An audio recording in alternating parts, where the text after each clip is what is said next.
क्या आपने कभी सोचा है कि जब आप रोज खाना खाते हैं तो उस थाली में सिर्फ अन्न नहीं होता, उसमें आपके घर की किस्मत होती है, उसमें आपकी संतान का भविष्य होता है, उसमें आपके रिश्तों की नींव होती है। और अगर उस थाली को, उस पवित्र क्षण को आप बिना सोचे, बिना मर्यादा के बस पेट भरने का काम मान लें, तो एक दिन आपको पता भी नहीं चलेगा और घर की बरकत कहां चली गई। मित्रों, आज जो कथा मैं आपको सुनाने जा रहा हूं, यह कोई किताबी बात नहीं है। यह वो रहस्य है जो स्वयं भगवान शिव ने गरुड़ देव को कैलाश पर्वत पर सुनाया था। और जब महाकाल बोलते हैं तो हर शब्द के पीछे एक पूरा ब्रह्मांड छुपा होता है। तो आज हम जानेंगे, पहला है पति पत्नी एक साथ एक थाली में खाएं तो क्या होता है। दूसरा है स्त्री पुरुष से पहले खाना खाए तो घर पर क्या असर पड़ता है। तीसरा, भोजन के वो 5 नियम जो आपके घर को लक्ष्मी से भर सकते हैं या खाली कर सकते हैं। और चौथा, एक ऐसी स्त्री की सच्ची कथा जिसने इन नियमों को तोड़ा और उसका परिणाम आप खुद सुनिए। वीडियो पूरा देखिए, क्योंकि बीच में जो 5 सिद्धांत बताए जाएंगे उनमें से एक भी अगर आपने आज से अपना लिया तो आपका घर बदल जाएगा। बहुत प्राचीन काल की बात है। उस दिन कैलाश पर्वत पर एक अजीब सी शांति थी। न हवा चल रही थी, न बादल हिल रहे थे, जैसे पूरी सृष्टि सांस रोककर बैठी हो। भगवान शिव अपनी समाधि से बाहर आए थे और वो एक विशाल शिला पर विराजमान थे। उनके मस्तक पर चंद्रमा था, गले में रुद्राक्ष थे और आंखों में वो गहराई थी जिसमें पूरे ब्रह्मांड की लीला समाई हुई थी। तभी आकाश में एक विशाल परछाई दिखी। पंखों की फड़फड़ाहट से हवा में हलचल मची और गरुड़ देव, भगवान विष्णु के वाहन, देवताओं में श्रेष्ठ, धीरे धीरे उतरे और शिव के सामने नतमस्तक हो गए। हर हर महादेव। शिव ने आंखें खोली, हल्की मुस्कान आई। उठो गरुड़, बताओ आज किस जिज्ञासा ने तुम्हें यहां तक खींचा। गरुड़ देव ने हाथ जोड़कर कहा, प्रभु, मैंने मृत्युलोक में घूमते हुए बहुत कुछ देखा है। राजमहल देखे, झोपड़ियां देखी, समृद्ध परिवार देखे, टूटे हुए परिवार देखे। और मैंने एक बात बहुत गहराई से महसूस की कि जो घर समृद्ध हैं उनमें कुछ नियम है और जो घर टूटे हैं उनमें वो नियम कहीं बीच रास्ते में छूट गए। पर प्रभु, सबसे बड़ी जिज्ञासा मुझे एक बात ने दी और वो है भोजन। शिव की भौहें थोड़ी ऊपर उठी। भोजन? जी प्रभु, मैंने देखा कि कुछ स्त्रियां अपने पति के साथ एक ही थाली में खाती हैं। कुछ पति से पहले खाना शुरू कर देती हैं, कुछ बिना हाथ धोए रसोई में घुस जाती हैं, कुछ किसी भी दिशा में मुंह करके बैठ जाती हैं। तो मेरा प्रश्न ये है, प्रभु, क्या इससे सच में कोई फर्क पड़ता है या ये सब बस पुरानी परंपराएं हैं? शिव कुछ देर चुप रहे, फिर उन्होंने एक लंबी सांस ली और बोले, गरुड़, तुमने आज एक ऐसा प्रश्न उठाया है जो हर उस घर के लिए जरूरी है जहां लक्ष्मी रहना चाहती है। पर इसका उत्तर सीधे देने से बात नहीं बनेगी। यह विषय इतना सूक्ष्म है कि पहले तुम्हें एक कथा सुननी होगी, एक ऐसे परिवार की कथा जो मैंने स्वयं देखी। क्या तुम तैयार हो? गरुड़ ने सिर झुकाया। सुनाइए प्रभु। एक नगर था, नाम बताने की जरूरत नहीं, क्योंकि ऐसे नगर हर युग में होते हैं। हर गली में एक ऐसा घर होता है। उस नगर में एक सेठ रहते थे।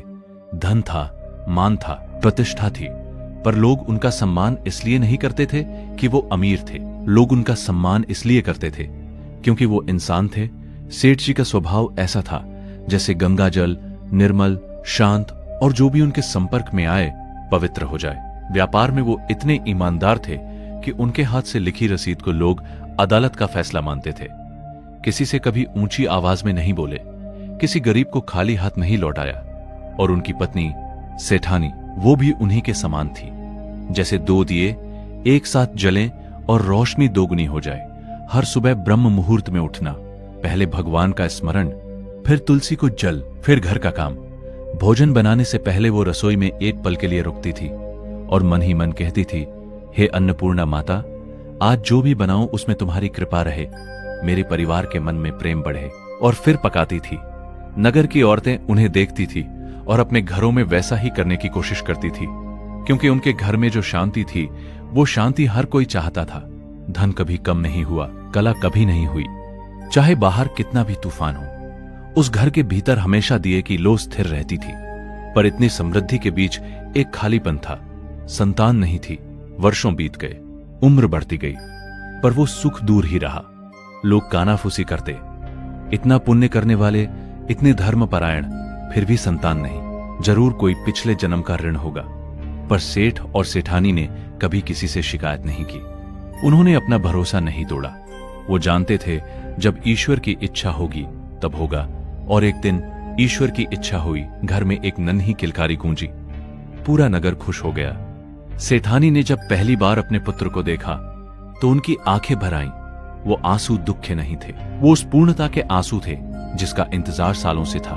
सेठ जी ने उस दिन मन में एक प्रण किया, ये बच्चा सिर्फ मेरा बेटा नहीं बनेगा, ये एक ऐसा इंसान बनेगा जिसे देखकर दुनिया यह सोचे कि इसके माँ बाप ने इसे कैसा पाला। बच्चा बड़ा हुआ। जैसे जैसे उम्र बढ़ी उसकी बुद्धि तेज होती गई। माँ की सरलता और पिता की दृढ़ता दोनों उसके स्वभाव में उतर गए। 7 साल की उम्र में सेठ जी ने उसे एक गुरु के आश्रम में भेज दिया। शास्त्र सीखे, नीति सीखी, विनम्रता सीखी, जीवन का अर्थ सीखा। जब वो वर्षों बाद लौटा तो वो बच्चा नहीं था, एक तेजस्वी युवक था जिसके चेहरे पर ज्ञान की चमक थी और आंखों में गहरी स्थिरता। पिता ने उसे देखा और मन में कहा, हां, यही मैंने चाहा था। मां ने उसे गले लगाया और रोइंग, खुशी के आंसू। कुछ महीनों बाद विवाह की बात चली। एक सुशील संस्कारी कुल की लड़की का रिश्ता आया। विवाह धूमधाम से हुआ। बहू घर में आई। पहले कुछ दिन सब ठीक रहा। बहू शांत थी, सास ससुर खुश थे, बेटा संतुष्ट था। पर जैसे जैसे दिन बीते असली स्वभाव सामने आने लगा। पहली दरार उठने का समय। इस घर में ब्रह्म मुहूर्त का नियम था। सास हर दिन सूरज से पहले उठती थी और घर की बहू को भी वही उम्मीद थी, पर बहू को सुबह उठना पसंद नहीं था। सास ने एक दिन प्यार से समझाया, बेटी, ब्रह्म मुहूर्त देवताओं का समय होता है। इस समय उठने वाले के घर में शांति और समृद्धि आती है। बहू ने मन ही मन सोचा, पुरानी बातें ऊपर से बोली, जी मां जी, और अगले दिन फिर देर से उठी। दूसरी दरार, रसोई की शुद्धता। एक सुबह सास ने देखा बहू बिना हाथ मुंह धोए सीधे रसोई में चली गई। सास ने धीरे से कहा, बेटी, पहले जल से हाथ पैर धो लो, रसोई पवित्र स्थान है, वहां भगवान का वास होता है। बहू बिना पलटे बोली, मां जी, इतनी सुबह इतने ठंडे पानी से कोई धोए? ये सब पुराने जमाने की बातें हैं, मैं आजकल की लड़की हूं। सास चुप हो गई, पर उनका मन भीतर से कसम साया। तीसरी दरार, और यही सबसे बड़ी थी, भोजन की मर्यादा। एक दिन सास ने देखा कि बहू अपने पति के साथ एक ही थाली में बैठकर खाना खा रही है और उससे भी आगे वो पति से पहले खाना शुरू कर चुकी थी। सास ने शांत मन से बैठाया और कहा, बेटी, एक ही थाली में खाना शास्त्रों के अनुसार उचित नहीं माना जाता। इससे दोनों की ऊर्जाएं आपस में उलझ जाती है और पति से पहले भोजन करना यह घर की लक्ष्मी शक्ति को कमजोर करता है। बहू ने हंसकर कहा, मां जी, ये कैसी बातें हैं? हम साथ खाएं तो प्यार बढ़ता है और पहले बाद में क्या फर्क पड़ता है? खाना तो खाना है। और बात वहीं खत्म हो गई। पर बात खत्म नहीं हुई थी, वो बस भीतर दब गई थी। जैसे आग दबे तो बुझती नहीं, धधकती रहती है। धीरे धीरे घर की ऊर्जा बदलने लगी। जहां सुबह तुलसी चौरे की घंटी बजती थी, वहां अब सन्नाटा था। जहां रसोई से मां के मंत्रों की गुनगुनाहट आती थी, वहां अब थकी सी खामोशी थी। और फिर व्यापार में रुकावट आने लगी। सेठ जी जब भी दुकान से लौटते थे, चेहरे पर एक नई थकान होती थी। एक रात उन्होंने पत्नी से कहा, मुझे समझ नहीं आ रहा, जो सौदे हाथ में आते हैं वो पलट जाते हैं, लाभ की जगह घाटा आने लगा है। ऐसा पहले कभी नहीं हुआ। सेठानी चुप रही, पर उनके मन में एक बात घूम रही थी जो वो किसी से कह नहीं सकती थी। घर की मर्यादा टूट रही है, और जब घर की मर्यादा टूटती है तो लक्ष्मी का चले जाना तय है। बेटे ने कई बार पत्नी को समझाने की कोशिश की, देखो, मां जो कह रही है उसका कोई ना कोई अर्थ होगा, इस घर में यही परंपरा रही है। पर पत्नी का जवाब हर बार वही था, तुम्हारी मां ने तुम्हें पुराने समय में रखा है, मैं ऐसे नहीं चलूंगी। घर में अब झगड़े होने लगे। वो घर जो कभी शांति का उदाहरण था, वो अब तनाव का अड्डा बनने लगा। एक शाम बहू फिर पति से पहले खाने बैठ गई। सास ने बस इतना कहा, बेटी, एक बार उन्हें बुला लो। और बहू ने जो जवाब दिया वो पूरे घर को हिला गया, मां जी, मैं बच्ची नहीं हूं, हर वक्त टोका टोकी बंद कीजिए। वो आवाज घर की दीवारों से टकराई। पल भर के लिए सब ठहर गया। बेटा कमरे से बाहर निकला। उसने मां का चेहरा देखा। उस चेहरे पर दर्द था, अपमान था और एक गहरी थकान। बेटे की आंखें लाल हो गईं। बस, बहुत हो गया, मेरी मां का यह अपमान मैं बर्दाश्त नहीं करूंगा। बहू तैश में बोली, तो आप भी अपनी मां के बेटे ही रहिए, मुझे मेरे तरीके से चलने दीजिए। बेटे ने गुस्से में कहा, अगर इतनी ही तकलीफ है तो आज से इस घर में मत रहो। और बहू वो बाहर निकल गई। रात का समय था, आसमान पर बादल थे, रास्ते पर अंधेरा था और बहू के कदम क्रोध में, दर्द में, अभिमान में आगे बढ़ते जा रहे थे। वो खुद से बड़बड़ाती जा रही थी। मेरी गलती क्या थी? बस इतना कि मैं अपने तरीके से जीना चाहती थी। क्या ये इतना बड़ा अपराध था? भीतर दर्द था, पर अभिमान अभी भी बचा था और वो आगे बढ़ती रही। गांव की सीमा पार हुई, रास्ता जंगल की ओर मुड़ने लगा। तभी झाड़ियों में खड़खड़ाहट हुई।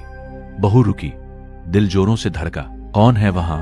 और जो सामने आया वो देखकर बहू का दम घुट गया। झाड़ियों में से एक मादा सूअर निकली, पर उसकी आंखें साधारण नहीं थी। उनमें एक गहरी वेदना थी, एक पुरानी पीड़ा, जैसे कोई इंसान किसी गलत रूप में फंसा हो। बहू पीछे हटी, पर वो प्राणी रुक गया और तब उसने बात की एक मानवीय आवाज में, डरो मत, मैं तुम्हें नुकसान नहीं पहुंचाऊंगी। बहू ने कांपते हुए पूछा, तुम कौन हो? और उस प्राणी ने जो कहानी सुनाई, वो कहानी बहू के पांवों के नीचे से जमीन खींच ले गई। वो बोली, मेरा नाम सुरभि था और मैं कभी एक राज्य की रानी थी। बहू की सांस रुक गई। सुरभि ने बताया, राजा मुझसे प्रेम करते थे, प्रजा मुझे सम्मान देती थी, महल में हर सुख था, पर मुझ में एक बुरी आदत थी, मैं किसी की सुनती नहीं थी। मेरी सास बहुत धर्मपरायण थी। वो हर दिन मुझे भोजन की मर्यादा समझाती थी, पर मैं उनका मजाक उड़ाती थी। बहू की आंखें चौड़ी हो गई। ये कहानी उसे जानी पहचानी क्यों लग रही थी? एक दिन मैंने राजा की थाली में अपना बचा हुआ भोजन रख दिया। यह मेरे राज्य में अत्यंत अशुभ माना जाता था, पर मुझे परवाह नहीं थी। सुरभि का स्वर भारी हो गया। उस रात मुझे एक सपना आया। नहीं, सपना नहीं, दर्शन। अन्न देवता का बहू ने डरते हुए पूछा, क्या देखा उस दर्शन में? सुरभि ने कहा, मैंने देखा कि पूरा महल अंधेरे में डूब गया है, रसोई की अग्नि बुझ गई है। और अन्न देवता ने मुझे देखकर कहा, जो स्त्री अन्न की अवमानना करती है, जो भोजन की पवित्रता तोड़ती है, जो पति की थाली का सम्मान नहीं करती, वो अगले जन्म में उसी स्थिति में जन्म लेती है जहां भोजन की पवित्रता का कोई अर्थ नहीं, जहां गंदगी ही जीवन है। सुरभि की आवाज में एक असहनीय दर्द था। अगली सुबह जब मेरी मृत्यु हुई, मैं मनुष्य नहीं बनी। जब मैंने पहली बार आंखें खोली, मैं कीचड़ में पड़ी थी और चारों ओर वही भोजन था जिसे मैंने अपने पिछले जन्म में अपवित्र किया था। बहू की आंखों से आंसू बहने लगे। सुरभि ने धीरे से कहा, यही मेरा दंड था, और आज जो गलती तुम कर रही थी, जो रास्ते पर तुम चल रही थी, वो इसी ओर जाता था, इसीलिए मैं रोकने आई। बहू ने भारी सांस ली और बोली, मुझे माफ करो, मैं बदल जाऊंगी। सच में। सुरभि ने उसकी आंखों में देखा। तो लौटो, अभी लौटो, घर जाओ, सास के पांव छुओ और जो मर्यादा उन्होंने सिखाई उसे आज से अपना लो। परिवार नियमों से नहीं चलता, भाव से चलता है, पर जब भाव मर जाए और अभिमान बड़ा हो जाए तो हर रिश्ता टूट जाता है। बहू ने सिर झुकाया, उठी और घर की ओर पलट गई। रात लगभग बीत चुकी थी। दूर से उस घर का आंगन दिखा। मशालें धीमी लौ में जल रही थी, जैसे पूरा घर थक गया हो। बहू ने दरवाजे पर दस्तक दी। हाथ कांप रहे थे। कौन है? मैं बहू। सास दरवाजे पर आई। उन्होंने बहू को देखा, थकी हुई, टूटी हुई, आंखें सूजी हुई। तुम यहां घर से तो चली गई थी। बहू ने पलकें झुका ली। माँ जी, मुझसे बड़ी गलती हुई, मैं समझ गई हूं। आप जो कहती थी वो सही था। सास कुछ देर चुप रही, फिर बोली, समझना आसान है, निभाना कठिन। बहू तुरंत उनके पांवों पर बैठ गई। हाँ माँ जी, पर इस बार मैं सच में बदलने आई हूं, बस सुनने आई हूं, सीखने आई हूं। सास की आंखें भर आईं। उन्होंने उसका हाथ थामा। उठो बेटी। सेठ जी भी बाहर आए। उनकी आंखों में कठोरता थी, पर वो कठोरता प्यार की थी। अगर तुम्हारा मन सच में बदला है तो अंदर आओ। और फिर घर बदलने लगा, धीरे धीरे, एक एक दिन। अब बहू हर सुबह सबसे पहले उठती, स्नान करती, फिर रसोई में प्रवेश से पहले एक पल रुकती और मन में कहती, हे अन्नपूर्णा माता, आज जो भी बनाऊं वो मेरे परिवार के मन में प्रेम बढ़ाए। पहले 3 रोटियां अलग निकालती, एक गाय के लिए, एक कुत्ते के लिए, एक कौवे के लिए। अग्निदेव को भोग लगाकर ही परिवार को भोजन परोसती और घर में सब साथ बैठकर खाते। पति के बाद पूरब या उत्तर की ओर मुंह करके, बिना किसी झगड़े की बात के, और देखते देखते घर की ऊर्जा लौट आई। वो खालीपन जो महीनों से था भर गया। सेठ जी का व्यापार फिर से चमकने लगा। घर में हंसी लौट आई। बेटे और बहू के बीच प्रेम गहरा हुआ और वो घर जो कभी टूटने के कगार पर था, फिर से वो घर बन गया जिसे देखकर नगर के लोग कहते थे, यही है असली गृहस्थी। कथा पूरी हुई। गरुड़ देव की आंखें नम थी। प्रभु, यह कथा तो मेरी आत्मा को छू गई। शिव ने मुस्कुराते हुए कहा, गरुड़, यह कथा केवल उस बहू की नहीं है, ये हर उस घर की कथा है जहां भोजन की मर्यादा टूट रही है। अब मैं तुम्हें वो 5 सिद्धांत बताता हूं जिन्हें जो घर मान ले वहां सौभाग्य की वापसी तय है। पहला सिद्धांत, भोजन से पहले की शुद्धता। शिव बोले, गरुड़, जब मनुष्य भोजन से पहले हाथ, पैर और मुख धोता है तो वो केवल शरीर नहीं धोता, उसके शरीर में जो सूक्ष्म ऊर्जा के मार्ग हैं वो खुलते हैं। भोजन का पाचन बेहतर होता है और मन उस क्षण में शांत होता है जो भोजन को प्रसाद बनाने के लिए जरूरी है। जो घर में ये नियम टूट जाए वहां रोग बढ़ते हैं। मित्रों, यह कोई अंधविश्वास नहीं है। आज का विज्ञान भी कहता है कि भोजन से पहले हाथ धोना संक्रमण से बचाता है और जब हम शांत मन से खाते हैं तो पाचन तंत्र बेहतर काम करता है। यही सनातन विज्ञान है। दूसरा सिद्धांत, भोजन बनाने वाले का भाव। शिव ने कहा, गरुड़, भोजन केवल अन्न नहीं होता, उसमें बनाने वाले के भाव मिले होते हैं। जब रसोई में कोई क्रोध में भोजन बनाता है वो क्रोध भोजन में उतरता है। जब कोई प्रेम से मंत्र स्मरण करते हुए बनाता है वो प्रसाद बन जाता है और वो प्रसाद जब घर के हर सदस्य को मिलता है तो उनका मन स्थिर होता है, शांत होता है, प्रसन्न होता है। मित्रों, क्या आपने कभी मां के हाथ का खाना खाया है? वो खाना बाहर के खाने से अलग क्यों लगता है? सामग्री वही होती है, गैस वही होती है, पर मां का प्यार वो नहीं होता बाहर। यही भाव का विज्ञान है। तीसरा सिद्धांत, दिशा और समय का विज्ञान। शिव बोले, पूर्व और उत्तर दिशा की ओर मुख करके भोजन करने से शरीर में प्राण ऊर्जा संतुलित रहती है। ये सूर्य और पृथ्वी की प्राकृतिक ऊर्जा के साथ मनुष्य के प्राणों का संगम है। और भोजन का उचित समय प्रातः और सायं। इस समय जठराग्नि सबसे अधिक जागृत होती है। समय पर भोजन करने से स्वास्थ्य और ऊर्जा दोनों बढ़ते हैं। आज आयुर्वेदा और मॉडर्न साइंस दोनों यही कहते हैं कि खाना सूर्यास्त के बाद हल्का होना चाहिए। रात को देर से खाना पाचन को बिगाड़ता है। हमारे ऋषियों ने यह हजारों साल पहले जाना था। चौथा सिद्धांत, भोजन की पवित्रता। शिव ने गंभीर होकर कहा, जिस भोजन को अशुद्ध हाथों से, क्रोध में, शोर शराबे में या बिना श्रद्धा के बनाया गया हो वो ऊर्जा रहित हो जाता है। ऐसे भोजन से रोग बढ़ते हैं, मन अशांत होता है और घर में क्लेश जन्म लेता है। इसलिए भोजन को पवित्र रखना, भोजन से पहले देवताओं को भोग लगाना और भोजन करते समय नकारात्मक बातों से बचना, यह अत्यंत आवश्यक है। मित्रों, अगर आप अगली बार खाना खाएं तो टीवी बंद कर दें, फोन रख दें, बस परिवार के साथ बैठें और देखें खाना कितना अलग लगता है। यह पवित्रता का असर है। पांचवा सिद्धांत, पति पत्नी के भोजन का नियम। शिव ने शांत स्वर में कहा, गरुड़, पति पत्नी का संबंध केवल शरीर का नहीं, ऊर्जा का मिलन है। यदि दोनों एक ही थाली से भोजन करते हैं तो उनकी ऊर्जाएं आपस में उलझती है, संतुलन बिगड़ता है। और शास्त्र कहते हैं पत्नी को पति के भोजन के बाद ही भोजन करना चाहिए। इससे घर में लक्ष्मी की स्थिरता आती है, परिवार में शांति बनी रहती है। मित्रों, यह नियम किसी को छोटा बनाने के लिए नहीं है, यह ऊर्जा का विज्ञान है। जिस घर में इस नियम का पालन होता है वहां रिश्तों में एक अदृश्य सम्मान होता है और वो सम्मान ही घर को जोड़े रखता है। गरुड़ देव ने गहरी सांस ली। प्रभु, आपने आज भोजन के उस रहस्य को खोल दिया जिसे दुनिया भूल चुकी थी। अब समझ आया कि क्यों कहा गया है, अन्न ब्रह्म है, भोजन देवता है। शिव ने आशीर्वाद देते हुए कहा, गरुड़, यह नियम केवल अंधविश्वास नहीं, सनातन विज्ञान है। जो घर इनका पालन करता है वहां सौभाग्य अपने आप लौट आता है। लक्ष्मी उसी घर में रहती है जहां भोजन की मर्यादा हो, जहां रसोई पवित्र हो, जहां परिवार साथ बैठकर खाए।